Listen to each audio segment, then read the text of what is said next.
My name is Virginia Cruz, and I'm 31 years old. I can still remember the exact sound of my parents laughing. Not the warm kind. Not the kind that fills a room with comfort and makes you feel safe. I'm talking about the sharp, cutting kind, the kind that slices straight through you and leaves a scar nobody else can see. No kidding, that sound has stayed with me ever since. It happened during a family picnic on a Sunday afternoon in late July. There were paper plates, potato salad, and the kind of fake smiles my family has always been incredibly good at putting on.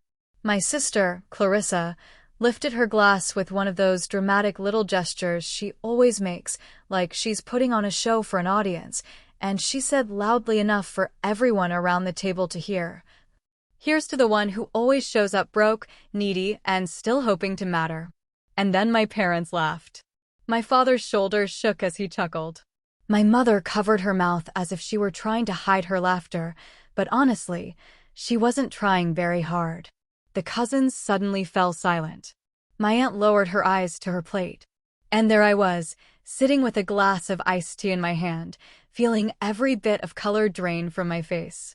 What nobody sitting at that table knew, what Clarissa had either conveniently forgotten or simply decided to ignore, was that the woman she'd just humiliated in front of everyone was the exact same woman who had quietly spent the last 4 years lending her a total of $127,000.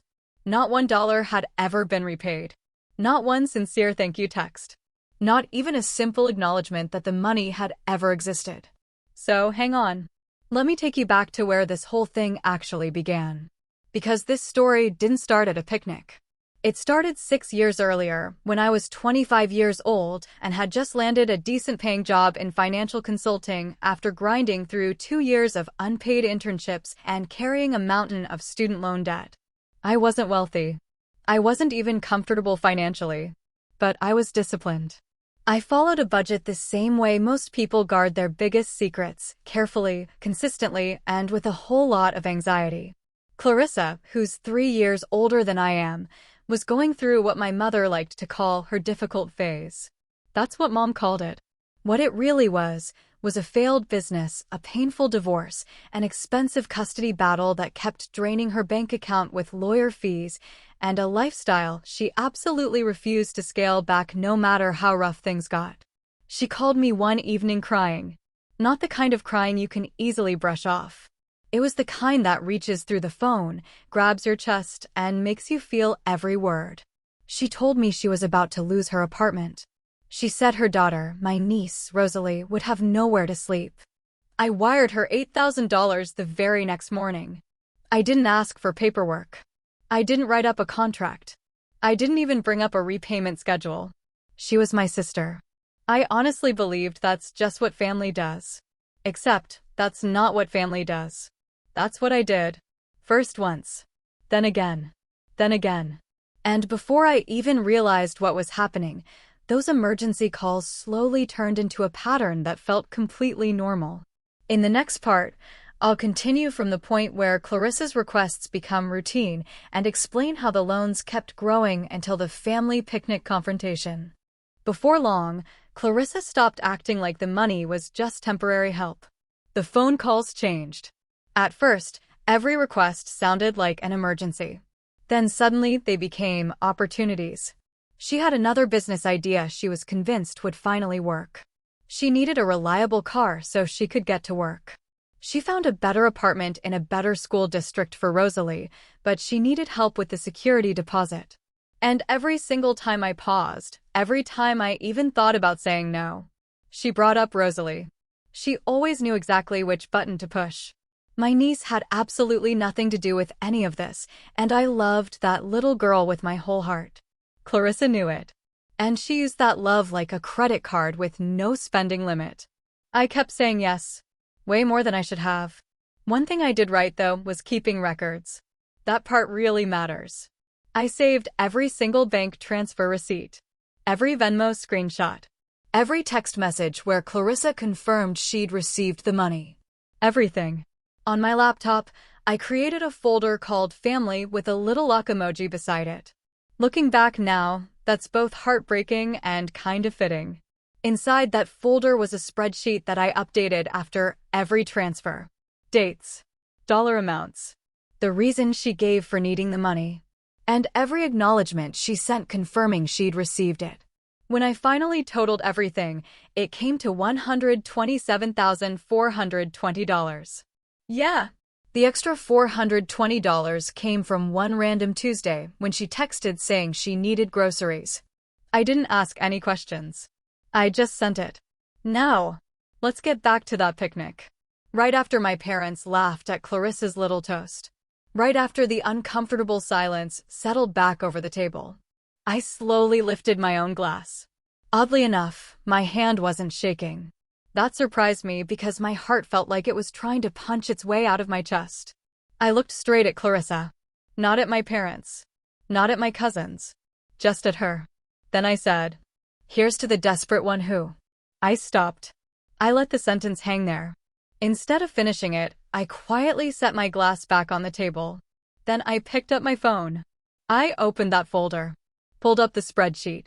Without saying another word, I slid my phone across the table to my mother, since she was sitting closest to me. Very calmly I said, "I think you should look at this, before you keep laughing." My mother picked up the phone carefully, almost like she wasn't sure it was safe to touch. She glanced at the screen. At first, nothing. Her face didn't change. For about 4 seconds. Just enough time for someone's brain to realize they're looking at something they never expected to see. Then everything changed.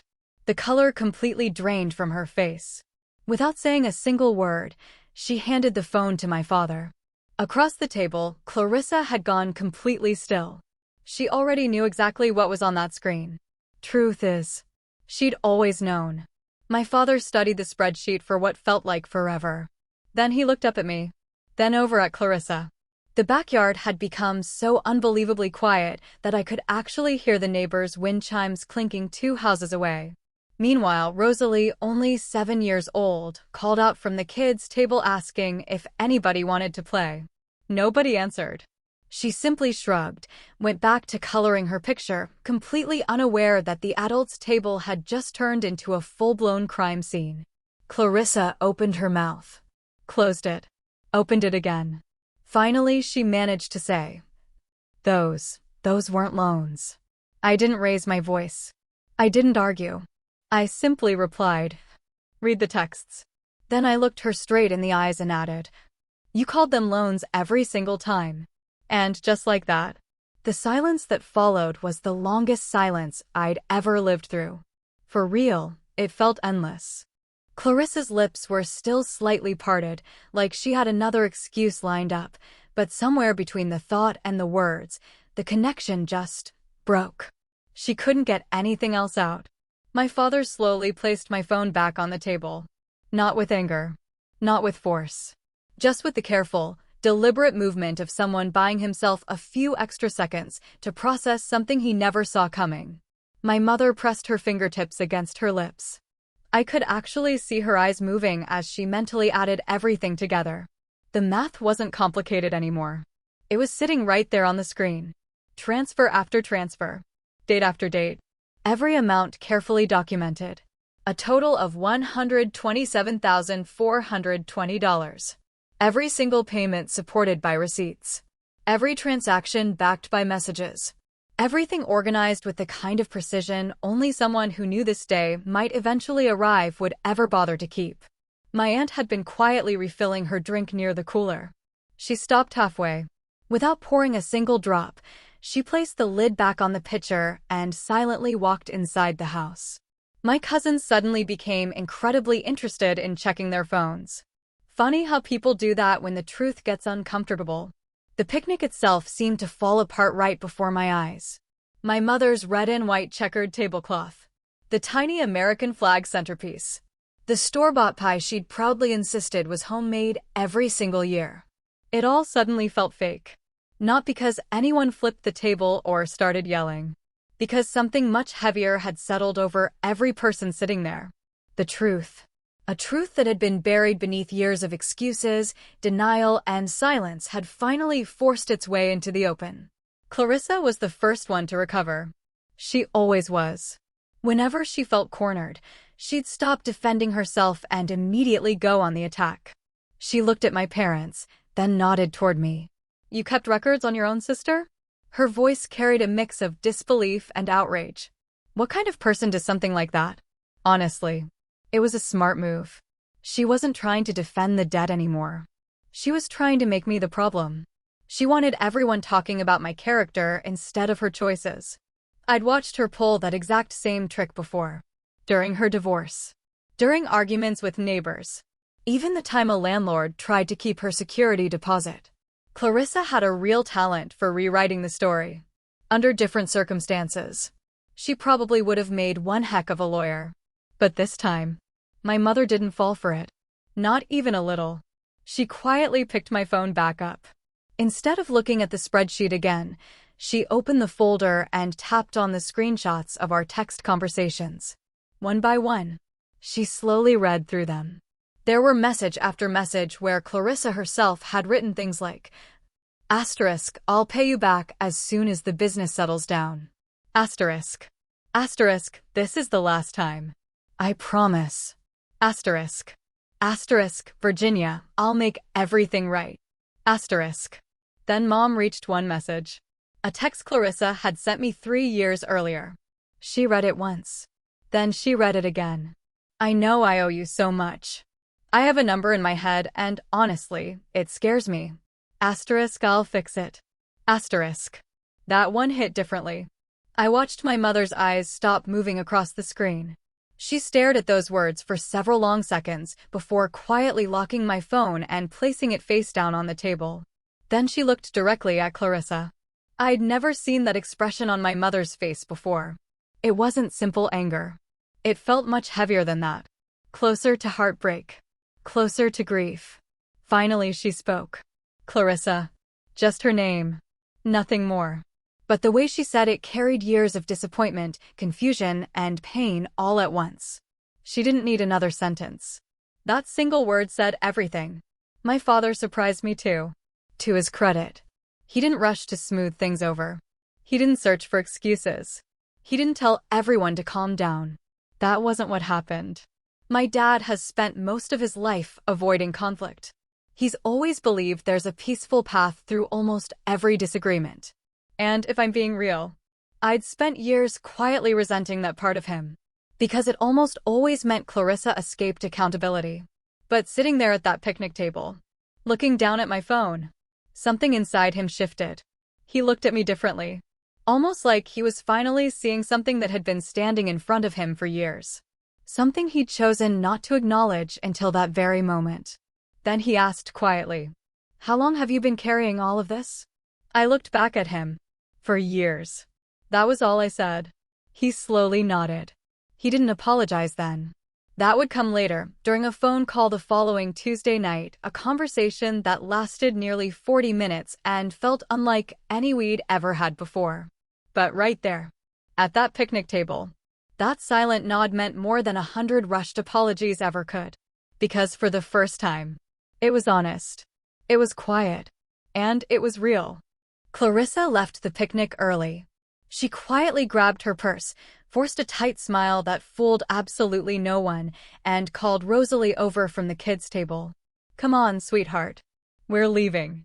Rosalie looked confused for a second, carefully packed up her crayons and coloring book, and hurried over without asking any questions. She was only 7. She had no idea what had just happened.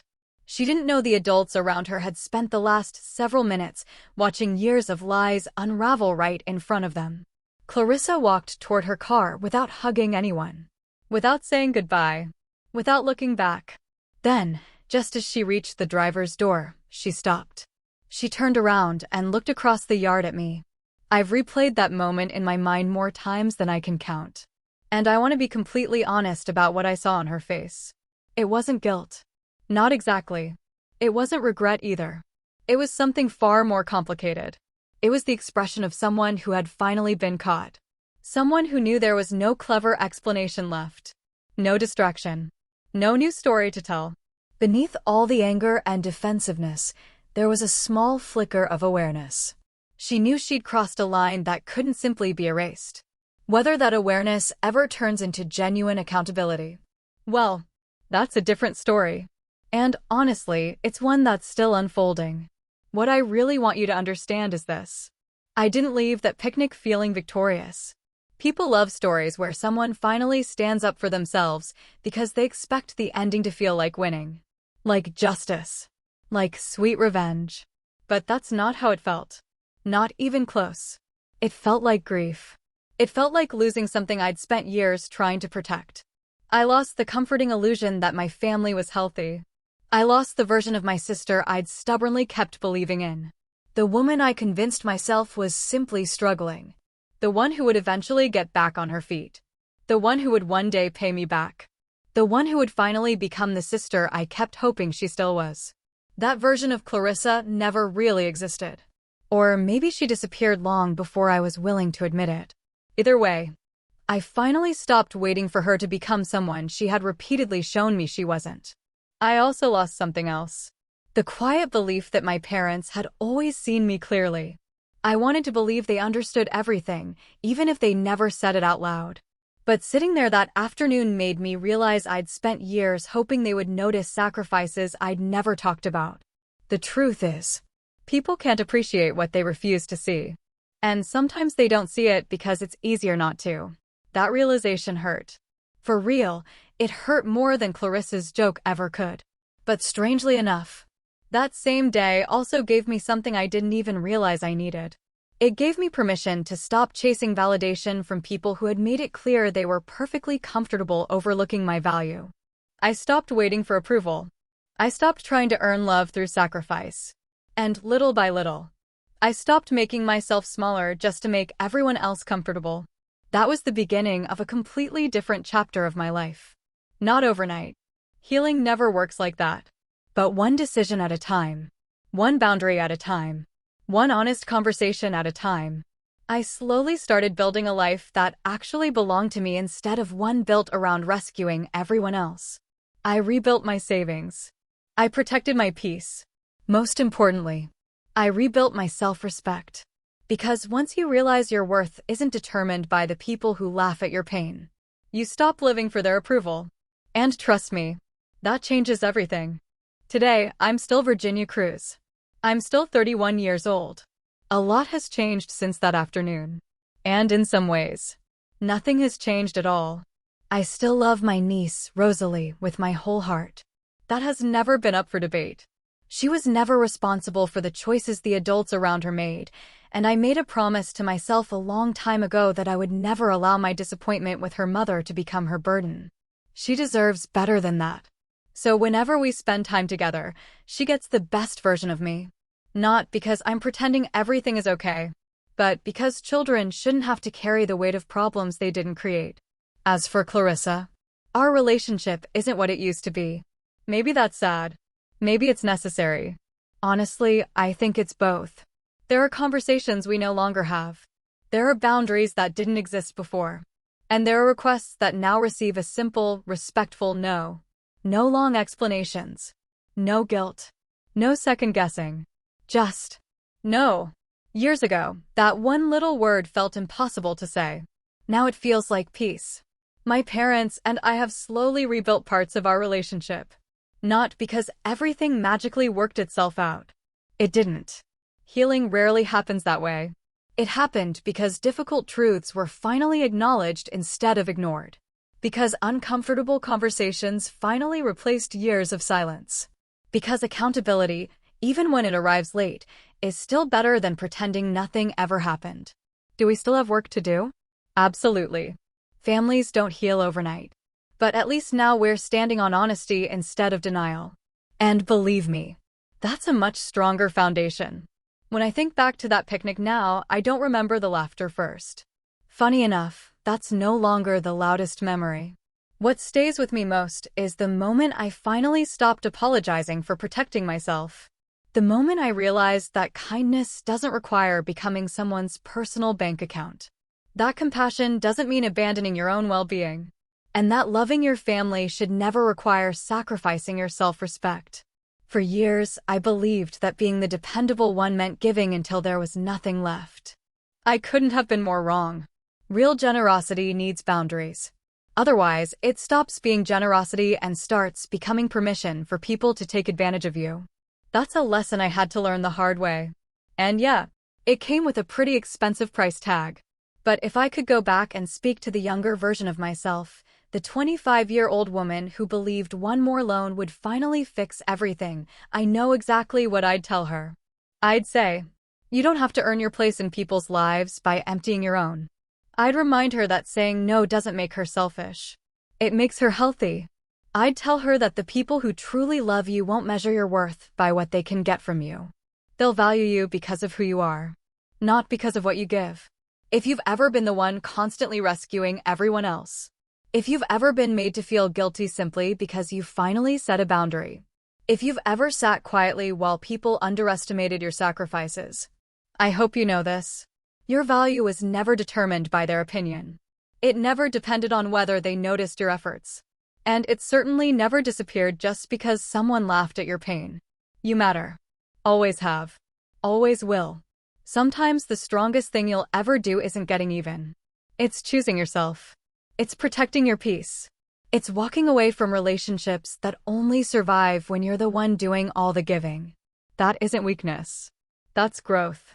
And looking back now, I'm grateful I finally found the courage to do exactly that. If this story connected with you, if it reminded you that you're not alone, or if it encouraged you to start valuing yourself a little more, I'd truly appreciate it if you'd subscribe to the channel and share this story with someone who might need to hear it today. We bring you new stories every single week because everyone deserves a reminder that their dignity, their voice, and their worth were never up for debate. And yours never will be.